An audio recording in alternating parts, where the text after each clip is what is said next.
ओम शांति। 23 जून 2025 के बाबा के मधुर महावाक्य। बाबा कहते तुम्हारा पहला पाठ है, मैं आत्मा हूँ, शरीर नहीं। आत्म अभिमानी होकर रहो तो बाप की याद रहेगी। तुम्हारा पहला पाठ है, मैं आत्मा हूँ, शरीर नहीं। आत्म अभिमानी होकर रहो तो बाप की याद रहेगी। प्रश्न, तुम बच्चों के पास कौन सा गुप्त खजाना है जो मनुष्यों के पास नहीं है? तुम बच्चों के पास कौन सा गुप्त खजाना है जो मनुष्यों के पास नहीं है? उत्तर, तुम्हें भगवान बाप पढ़ाते हैं। उस पढ़ाई की खुशी का गुप्त खजाना तुम्हारे पास है। तुम जानते हो हम पढ़ रहे हैं भविष्य अमर लोक के लिए, ना कि इस मृत्यु लोक के लिए। बाप कहते हैं सवेरे सवेरे उठकर घूमो फिरो, सिर्फ पहला पाठ याद करो तो खुशी का खजाना जमा होता जाएगा। ओम शांति। बाप बच्चों से पूछते हैं, बच्चे आत्म अभिमानी हो बैठे हो, अपने को आत्मा समझ बैठे हो। हम आत्मा को परमात्मा बाप पढ़ा रहे हैं। बच्चों को ये स्मृति आई है हम देह नहीं हैं, आत्मा है। बच्चों को देही अभिमानी बनाने के लिए ही मेहनत करनी पड़ती है।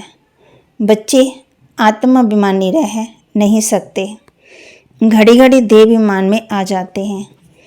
इसलिए बाबा पूछते हैं, आत्म अभिमानी हो रहते हो? आत्म अभिमानी होंगे तो बाप की याद आएगी। अगर देह अभिमानी होंगे तो लौकिक संबंधी याद आएंगे। पहले ये शब्द याद रखना पड़े, हम आत्मा हैं। मुझ आत्मा में ही 84 जन्मों का पाठ भरा हुआ है। ये पक्का करना है, हम आत्मा हैं। आधा कलप तुम देह अभिमानी हो रहे हो। अब इस संगम युग पर ही बच्चों को आत्म अभिमानी बनाया जाता है। अपने को देह समझने से बाप याद नहीं आएगा। इसलिए पहले ये पाठ पक्का कर लो। हम आत्मा बेहद बाप के बच्चे हैं। देह के बाप को याद करना कभी सिखलाया नहीं जाता। अब बाप कहते हैं मुझ पाला के बाप को याद करो, आत्म अभिमानी बनो। देह अभिमानी बनने से देह के संबंध याद आएंगे। अपने को आत्मा समझ और बाप को याद करो, यही मेहनत है। ये कौन समझा रहे हैं? हम आत्मा का बाप, जिनको सब याद करते हैं। बाबा आओ, आकर के इस दुख से ले चलो, लिबरेट करो। बच्चे जानते हैं इस पढ़ाई से हम भविष्य के लिए ऊंच पद पाते हैं। अभी तुम पुरुषोत्तम संगम युग पर हो। इस मृत्यु लोक में अब बिल्कुल रहना नहीं है। ये हमारी पढ़ाई है भविष्य 21 जन्मों के लिए। हम सतयुग अमर लोक के लिए पढ़ रहे हैं। अमर बाबा हमको ज्ञान सुना रहे हैं। तो यहाँ जब बैठते हो तो पहले अपने को आत्मा समझ बाप की याद में रहना है, तो विकारों में नाश होंगे। हम अभी संगम युग पर हैं। बाबा हमको पुरुषोत्तम बना रहे हैं। कहते हैं मुझे याद करो तो तुम पुरुषोत्तम बन जाएंगे। मैं आया हूँ मनुष्य देवता बनाने। सतयुग में तुम देवता थे, अभी जानते हो कैसे सीढ़ी उतरे हैं। हमारी आत्मा में 84 जन्मों का पाठ नोंदा हुआ है। दुनिया में कोई भी नहीं जानते। वह भक्ति मार्ग अलग है, ये ज्ञान मार्ग अलग है। जिन आत्माओं को बाप पढ़ाते हैं वह जाने और न जाने कोई। यह है गुप्त खजाना भविष्य के लिए। तुम पढ़ते ही हो अमर लोक के लिए, ना कि इस मृत्यु लोक के लिए। अब बाप कहते हैं सवेरे उठकर घूमो फिरो, पहला पाठ ये याद करो कि हम आत्मा हैं, ना कि शरीर। हमारा रूहानी बाबा हमको पढ़ाते हैं ये दुख की दुनिया अब बदलनी है। सतयुग सुख की दुनिया, बुद्धि में सारा ज्ञान है। ये है ही रूहानी स्पिरिचुअल नॉलेज, बाप का ज्ञान सागर। बाप ज्ञान का सागर स्पिरिचुअल फादर है, वह है देही का बाप। बाकी तो सब देह के संबंधी हैं। अब देह के संबंध तोड़ एक से जोड़ना है। गाते भी है ना, मेरा तो एक दूसरा ना कोई। हम एक बाप को याद करते हैं, देह को तो सब याद नहीं करते। ये पुरानी देह तो छोड़नी है, ये भी तुमको ज्ञान मिलता है। ये शरीर कैसे छोड़ना है, याद करते करते शरीर छोड़ देना है। इसलिए बाबा कहते हैं देही अभिमानी बनो, अपने अंदर घोटते रहो। बाप, बीज और झाड़ को याद करना है। शास्त्रों में ये कलप वृक्ष का वृत्तांत है, ये भी बच्चे जानते हैं। हमको ज्ञान सागर बाप पढ़ाते हैं, कोई मनुष्य नहीं पढ़ाते, ये पक्का कर लेना है। पढ़ना तो है ना। सतयुग में भी देहधारी पढ़ाते हैं, ये देहधारी नहीं है। ये कहते हैं मैं पुरानी देह का आधार ले तुमको पढ़ाता हूँ। कलप कलप मैं तुमको ऐसा पढ़ाता हूँ, फिर कलप बाद भी ऐसे ही पढ़ाऊँगा। अब मुझे याद करो तो तुम्हारे भी कर्म विनाश होंगे। मैं ही पतित पावन हूँ, मुझे ही सर्वशक्तिवान कहते हैं। परंतु माया भी कम नहीं है, वह भी सर्वशक्तिवान है। कहाँ से गिराया, अब याद आता है। 84 के चक्कर का भी गायन है। ये मनुष्यों की बात है। बहुत पूछते हैं जानवरों का क्या होगा। अरे यहाँ जानवर की बात नहीं है, बाप भी बच्चों से बात करते हैं। बाहर वाले तो बाप को जानते ही नहीं, तो वह क्या बात करेंगे। कोई कहेंगे हम बाबा से मिलना चाहते हैं, अब जानते तो कुछ भी नहीं। सवेरे उल्टे सुलटे बाबा कहते, कितने विचार चलते। अब बाबा के सामने आ जाएंगे, बैठकर उल्टे सुलटे प्रश्न करेंगे। 7 दिन का कोर्स करने के बाद भी पूरा कुछ समझते ही नहीं है कि ये हमारा बेहद का बाप है। जो पुराने भक्त हैं, जिन्होंने बहुत भक्ति की हुई है, उनकी बुद्धि में ज्ञान की सब बातें बैठ जाती हैं। भक्ति कम की होगी तो बुद्धि में कम बैठेगा। तुम हो सबसे जास्ती पुराने भक्त।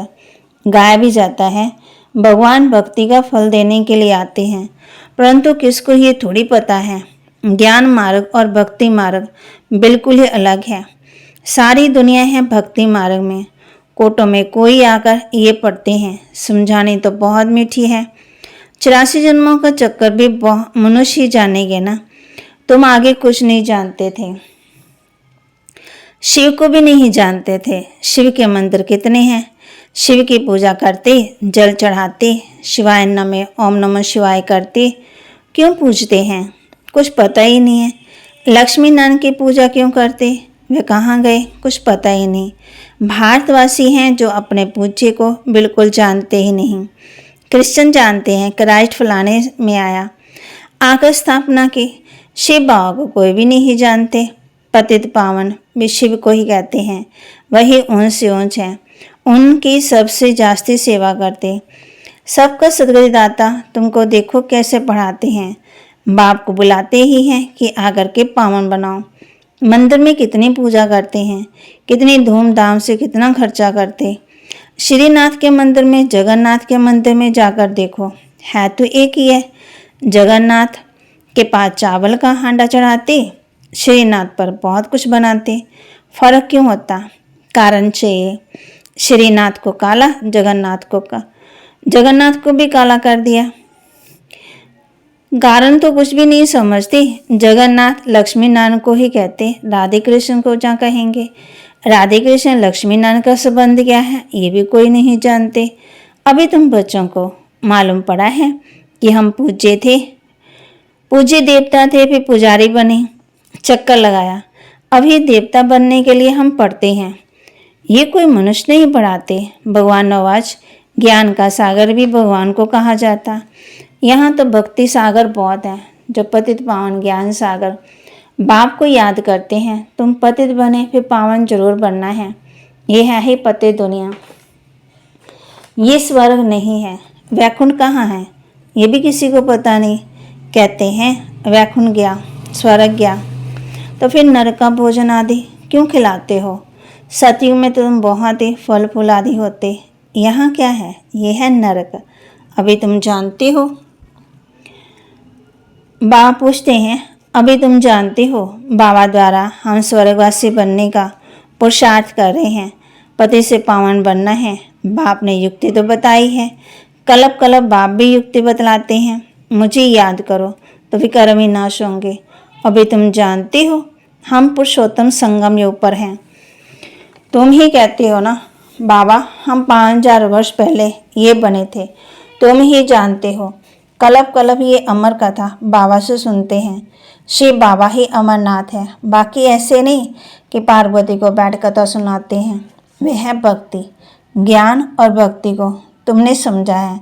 ब्राह्मणों का दिन और ब्राह्मणों की रात बात समझाते हैं। तुम ब्राह्मण हो ना, आदि देव भी ब्राह्मण ही था, देवता नहीं कहेंगे। आदि देव के पास भी जाते हैं। देवियों के कितने नाम हैं, तुमने सर्विस की है तब तुम्हारा गायन है। भारत जो पवित्र था, सचखंड था, वह फिर बाप गंदे। बाप कहते कितना वह, कहाँ स्वर्ग कहाँ नरक बन गया। अभी रावण राज्य है संगम युग पर। तुम बच्चे अभी पुरुषोत्तम बनते हो। तुम्हारे पर बृहस्पति की दशा है, अविनाशी बैठती है ना, तब तुम अमरपुरी के मालिक बन जाते हो। बाप तुम्हें पढ़ा रहे हैं मनुष्य देवता बनाने के लिए। स्वर्ग के मालिक को बृहस्पति की दशा कहेंगे। जो बाबा कहते हैं स्वर्ग के मालिक बनने को बृहस्पति की दशा कहा जाता। तुम स्वर्ग अमरपुरी में तो जरूर जाएंगे ना। बाकी पढ़ाई में दिशाएं तो ऊपर नीचे होती रहती है, याद ही भूल जाती है। बाप ने कहा है मुझे याद करो। गीता में है ना भगवान आवाज, ये विकार महाशत्रु है। पढ़ते भी हैं परंतु विकार को जीतते थोड़ी हैं। भगवान ने कब कहा, 5000 वर्ष हुआ। अब ही भगवान कहते हैं काम महाशत्रु है, इन पर जीत पानी है। ये आदि मध्यांत दुख देने वाला है। मुख्य है विकारों की बात। इस पर ही पतित कहा जाता। अभी पता पड़ा है ना, ये चक्कर फिरता रहता है। हम पतित बनते हैं, फिर बाप आकर के पावन बनाते हैं। ड्रामानुसार बाबा बार बार कहते हैं पहले पहले अलग की बात याद करो। श्रीमत पर चलने से तुम श्रेष्ठ बनेंगे, ये भी तुम समझते हो। हम पहले श्रेष्ठ थे, फिर भ्रष्ट बने, अब फिर श्रेष्ठ बनने का पुरुषार्थ कर रहे हैं। दैवी गुण धारण करना है, किसी को भी दुख नहीं देना है, सबको रास्ता बताते जाओ। बाप कहते हैं मुझे याद करो तो पाप कट जाए, पतित पावन। तुम मुझे कहते हो ना, ये कोई को पता ही नहीं है कि पतित पावन कैसे आकर के पावन बनाते हैं। कल पहले भी बाप ने कहा था माँ में कम याद करो। ये योग अग्नि है जिससे पाप भस्म होते हैं। खाद निकलने से आत्मा पवित्र बन जाती है। फिर बाबा मिसाल देते हैं कि खाद सोने में डालते हैं ना, फिर जेवर भी ऐसा ही बनता है। अभी तुम बच्चों को बाप ने समझाया है आत्मा में कैसे खाद पड़े, उनको निकालना है। ये भी बाप का भी ड्रामा में पार्ट है जो तुम बच्चों को आकर के देहाभिमानी बनाते हैं। पवित्र भी बनना है। तुम जानते हो सतयुग में हम वैष्णव थे, पवित्र गृहस्थ आश्रम था। अभी हम पवित्र बन और विष्णुपुरी के मालिक बनते। तुम डबल वैष्णव बनते हो। सच्चे सच्चे वैष्णव तुम हो। वे है विकारी वैष्णव धर्म के, तुम हो निर्विकारी वैष्णव धर्म के। अभी एक तो बाप को याद करते हो और नॉलेज जो बाप में है वह तुम धारण करते हो। तुम राजाओं का राजा बनते हो, वह राजाएं बनते हैं अलग काल के लिए, एक जन्म के लिए। तुम्हारी राजाई है 21 पीढ़ी अर्थात फुल एज पास करते हो। वहां कब अकाले मृत्यु नहीं होती। बाप कहते हैं तुम काल पर जीत पाते हो। समय जब होता है तो समझते हो। सतयुग में अब ये पुरानी खाल छोड़ नहीं लेनी है। तुमको शास्त्रकार भी होता है, खुशी से बाजे बजते रहते हैं। तमो प्रधान शरीर को छोड़ सतो प्रधान शरीर लेना है, ये तो खुशी की बात है। वहाँ 150 वर्ष आयु एवरेज रहती है, यहाँ तो अकाले मृत्यु होती रहती क्योंकि भोगी हैं। जिन बच्चों का योग यथार्थ है उनकी सर्व कर्मेंद्रियाँ योग बल में से वश होगी। योग में पूरा रहने से कर्मेंद्रियाँ शीतल हो जाती है। सतयुग में तुमको कोई भी कर्म इंद्रियां धोखा नहीं देती। कभी ऐसे नहीं कहेंगे कि कर्म इंद्रियां वश में नहीं है। तुम बहुत ऊंच से ऊंच पदवी पाते हो। इनको कहा जाता है बृहस्पति की अविनाशी दशा। बृहस्पति मनुष्य सृष्टि का बीज रूप है। बाप बीज है ऊपर में, उनको याद भी ऊपर में करते। आत्मा बाप को याद करते। तुम बच्चे जानते हो बेहद का बाप हमको पढ़ाते हैं। वह आते ही एक बार अमर कथा सुनाते हैं। अमर कथा कहो, सत्यनारायण की कथा कहो, उस कथा का भी अर्थ नहीं समझते। सत्यनारायण की कथा से नर से नारायण बनते, अमर कथा से तुम अमर बनते। बाबा हर एक बात क्लियर कर समझाते हैं। अच्छा, मीठे मीठे सिकिलदे बच्चों प्रति माता पिता बाप दादा का याद प्यार और गुड मॉर्निंग। रूहानी बाप की रूहानी बच्चों को नमस्ते। रूहानी बच्चों की रूहानी बाप दादा को दिल व जान सिकवा प्रेम से नमस्ते। धारणा के लिए मुख्य सार, योग बल से अपने कर्म इंद्रियों को वश करना है। बाण हम बच्चों को अपनी सर्व कर्म इंद्रियों को वश करना है। ऐसे बृहस्पति बाप की याद में रहना है। सच्चा वैष्णव अर्थात पवित्र बनना है। योग बल से अपनी सर्व कर्म इंद्रियों को वश में करना है। एक बृहस्पति बाप की याद में रहना है। सच्चा वैष्णव अर्थात पवित्र बनना है। सवेरे उठकर पहला पाठ पक्का करना है कि मैं आत्मा हूँ, शरीर नहीं। हमारा रूहानी बाबा हमको पढ़ाते हैं ये दुख की दुनिया अब बदलनी है। ऐसे बुद्धि में सारा ज्ञान सिमरन होता रहे। सवेरे उठकर पहला पाठ पक्का करना है कि मैं आत्मा हूँ, शरीर नहीं। हमारा रूहानी बाबा हमको पढ़ाते हैं ये दुख की दुनिया अब बदलनी है। ऐसे बुद्धि में सारा ज्ञान सिमरन होता रहे। वरदान, हर खजाने को कार्य में लगाकर पद्मों की कमाई जमा करने वाले पद्मा पदम भाग्यशाली भव। हर खजाने को कार्य में लगाकर पद्मों की कमाई जमा करने वाले पद्मा पदम भाग्यशाली भव। हर सेकंड पद्मों की कमाई जमा करने का वरदान ड्रामा में संगम के समय को मिला हुआ है। ऐसे वरदान को स्वयं के प्रति जमा करो और औरों के प्रति दान करो। ऐसे संकल्प के खजाने को, ज्ञान के खजाने को, स्थूल धन रूपी खजाने को कार्य में लगाकर पद्मों की कमाई जमा करो, क्योंकि इस समय स्थूल धन भी ईश्वरीय अर्थ समर्पण करने से एक नया पैसा एक रत्न समान वैल्यू का बन जाता है। तो इन सर्व खजानों को स्वयं के प्रति व सेवा के प्रति कार्य में लगाओ तो पद्मा पदम भाग्यशाली बन जाएंगे। स्लोगन, जहाँ दिल का स्नेह है वहाँ सबका सहयोग सहज प्राप्त होता है। जहाँ दिल का स्नेह है वहाँ सबका सहयोग सहज प्राप्त होता है। अव्यक्त इशारे। अब ऐसे पारदर्शी हो जाओ जो आपके शरीर के अंदर आत्मा विराजमान है वह स्पष्ट सभी को दिखाई दे। आपका आत्मिक स्वरूप उन्हों को अपने आत्मिक स्वरूप का साक्षात्कार कराए। इसको कहते हैं अव्यक्त व आत्मिक स्थिति का अनुभव कराना। बाबा के महावाक्य को लाइक करें, शेयर करें, सब्सक्राइब करें और अपने जीवन में धारण करें।